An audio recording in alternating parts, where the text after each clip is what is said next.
The people have missed you. I have fans. This is how we have to do it sometimes. Good thing I'm not fat.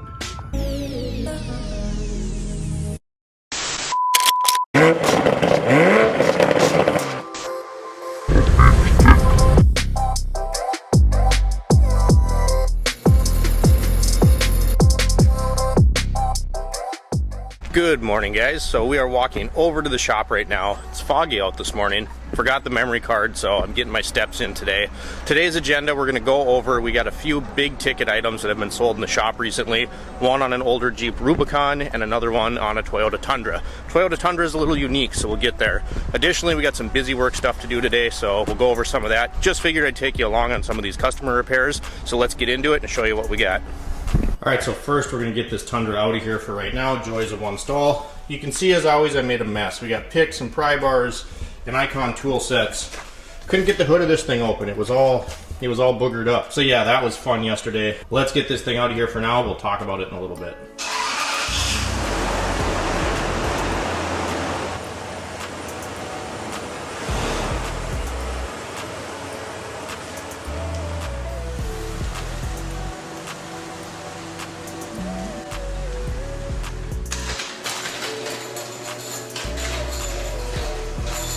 Alright, so we got this first one in, 2003 Highlander. Nothing crazy on this one, just have to change the oil. This is the one from a few weeks ago. We restored the headlights on it, we did spark plugs, valve cover gaskets. That stuff is a lot of fun, but now, just in for an oil change. So I'm going to skip draining the oil. We're going to talk about the filter though, because these ones are a little bit of a...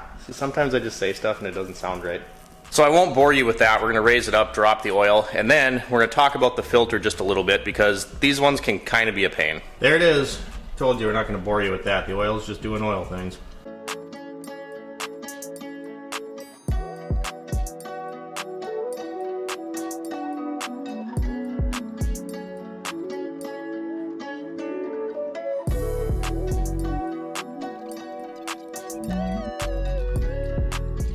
It's not going to focus real well here, but you can see the new oil filter in there behind that hot exhaust manifold, and then you get oil all over the side of your block, so you make sure you clean that up. But yeah, these are the finger burners. Alright, so fail by me, first time in my life, but I didn't have the audio, I didn't have my microphone turned on when I was explaining that. But basically, these are the oil filters that everyone would kind of avoid, because that exhaust manifold gets really hot. You know, the Joneses come in right off the interstate on a road trip, they want their oil changed, and you end up burning the hell out of your arm and your hands trying to change that filter. Sometimes the quick lube guys would try to avoid changing those, and it's like, not good for the customer's engine, and also wasting their money.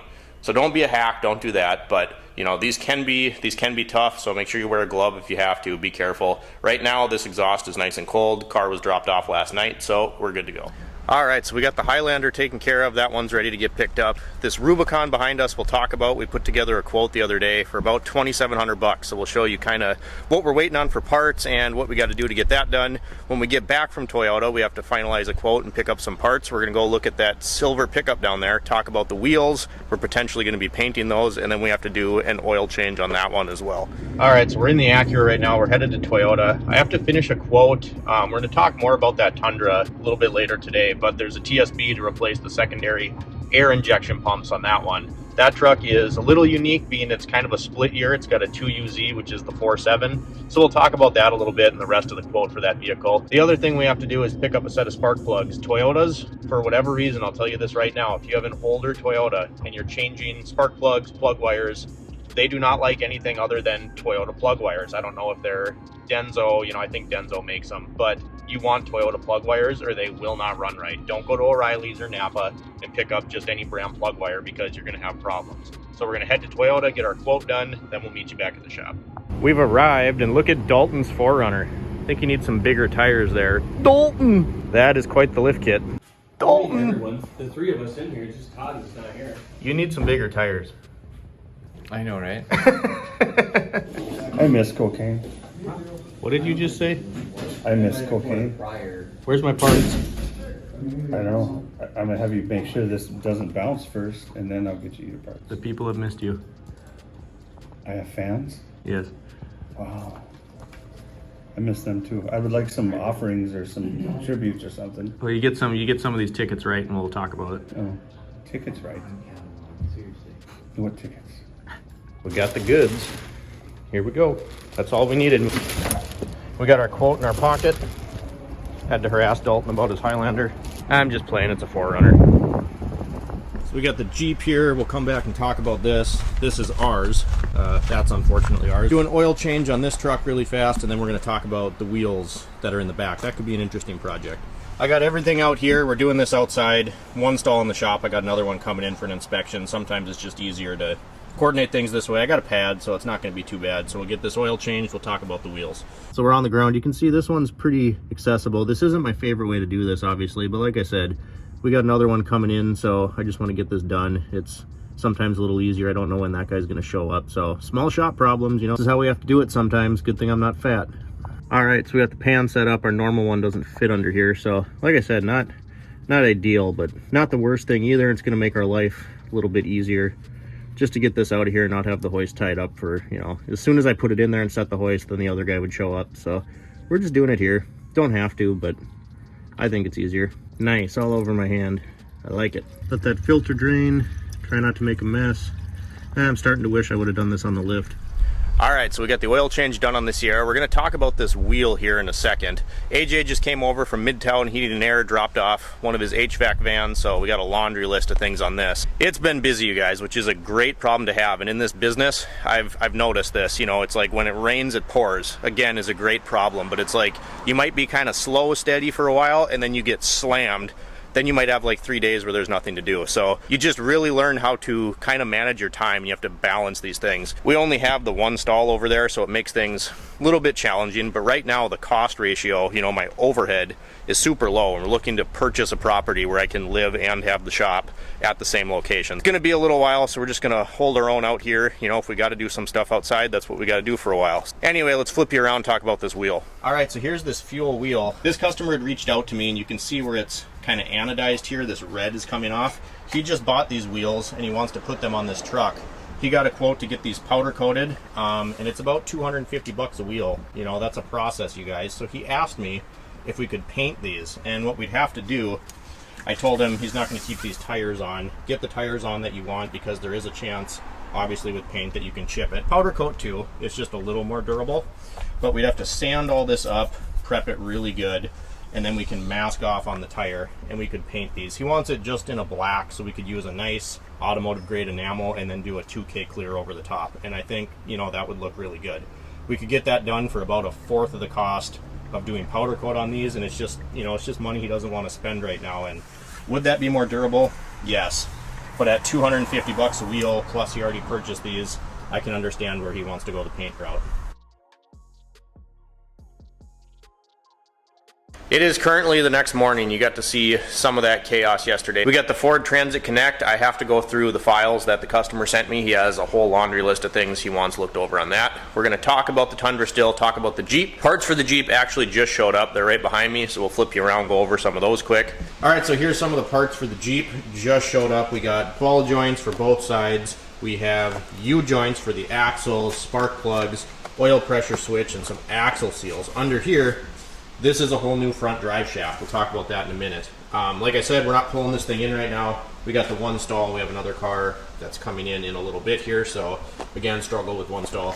Spicer joints, good joints, and then we went all precision on this stuff. I like to go either, you know, if you can't get OEM, go precision, go TTX and Mevotech. Those are the two brands that I preferred. The drive shaft, which is in the box, front drive shaft here, I believe this is Dorman. Couldn't get it from Chrysler. We'll talk about that in just a second. We're gonna head out to the Jeep and talk about what we've been doing to prep that to do all this work.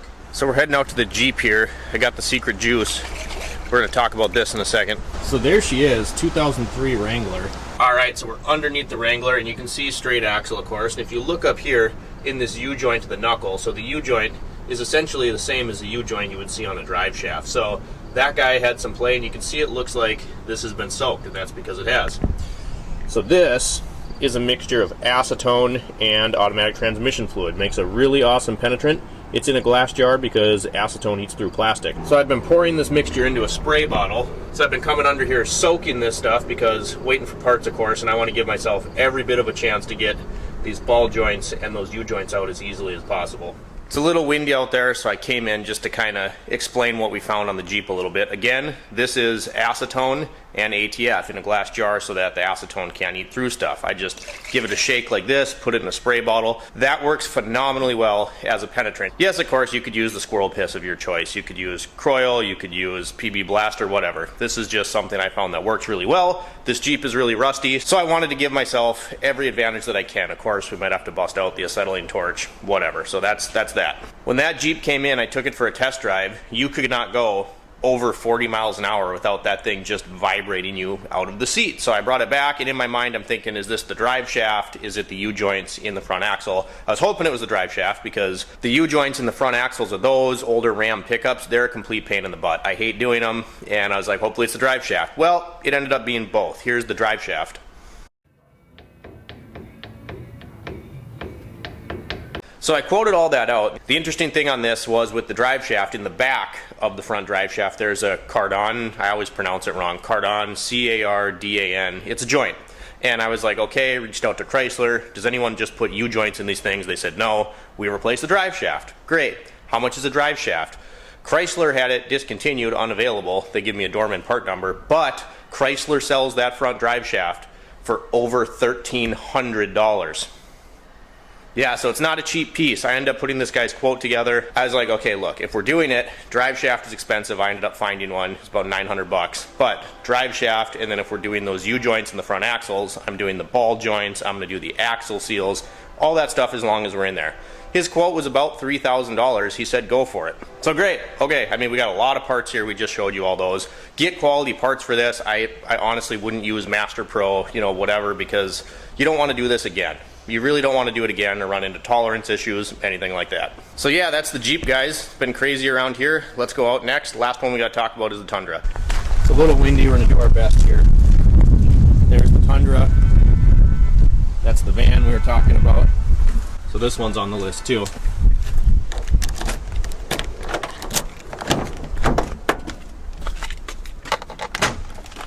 Look at the body style. Then look right here in the engine bay.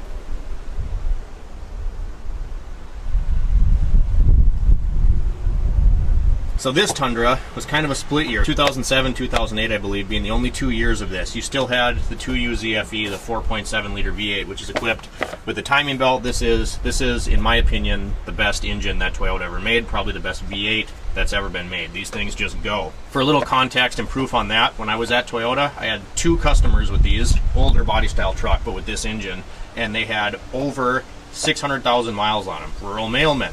My brother-in-law's 4.7 Tundra has almost 400,000 miles on it. My father's 4.7 Tundra, that has over 280,000 miles on it. The Sequoia that we put the 4.7 liter in the shop last year, that one had the engine replaced because somebody left a radiator hose clamp off of it and it blew up. It blew up at 320,000 miles.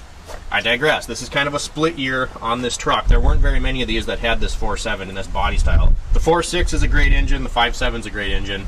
I think this engine is particularly special. Now in this body style, just like the 5.7, the 4.6 after it, if you look back here, you can see a secondary air valve right here. This one right here is a little easier to see. This is the valve. So this valve is operated electronically, lets air, pass by into the exhaust. So these are just the valves. There's also a pump. You're not going to see it, but there's one under this intake manifold. And then if you were to follow this harness and this hose right here down into the wheel well, there is another one. So what happens with the secondary air injection systems on this truck is that water, they were poorly designed, and it's emission stuff, right? Water would get inside those pumps and it would take out the pumps. Also, water and moisture would get up through into the valves, which are on top that we talked about, and it would stick those closed too. They can also get stuck up with exhaust soot and stuff like that. And actually, if you open this up, you can take this guy apart here with these little Allens, and you pull this off. There's a reed valve in between the bottom of this and the top of this valve here. But in here is where the plunger, the actual valve itself is. And you can check the condition of the seals and see what that valve looks like that way. I did take one of these apart, and that reed valve, they sit kind of like this, and they're supposed to close and open. Completely sooted up, completely open. Toyota did have some warranty extensions / TSBs for this kind of stuff, so we quoted all of this stuff. We also quoted this guy a timing belt and a water pump, as well as a set of spark plugs. So that was the Tundra. Of course, that is a work truck. It's got over 200,000 miles on it. Quoted the timing belt out. It hasn't been done in almost 10 years, 65,000 miles. So by mileage, technically that belt has a little time, but it is coming up on the time limit. I did check it. It wasn't cracked. I informed him of that and let him make the choice, you know? The thing is, that air valve kit, obviously there's no warranty extension now. The truck's a 2007. I got all the parts quoted from Toyota. Almost $2,000 worth of parts to get those pumps, to get the valves, all of the lines, everything like that on top of labor. A timing belt job, 5-6 hours. You got about $800 worth of parts there. We put a huge ticket together on this Tundra. Not to mention, the cats are also plugging up. I don't do exhaust, so I did quote out an exhaust shop that I like here in town, but these are some big tickets. The Jeep, the Tundra. Then you saw all the little stuff that we had coming in yesterday. It's been busy. And I just wanted to take you guys along and show you kind of what a busy day inside the shop looks like. I got to get going here. I got to get to work. I got to sit down and look at the list on that Ford Transit, make a few calls on that. I got one other guy coming in today, and then I can bring the Jeep in and get going on that. So that's kind of my plan. Parts literally just got here before I started filming this morning for the Jeep. Then the Tundra, we have a parts order in on that. We'll see when that stuff shows up. Hopefully we can show you some of that.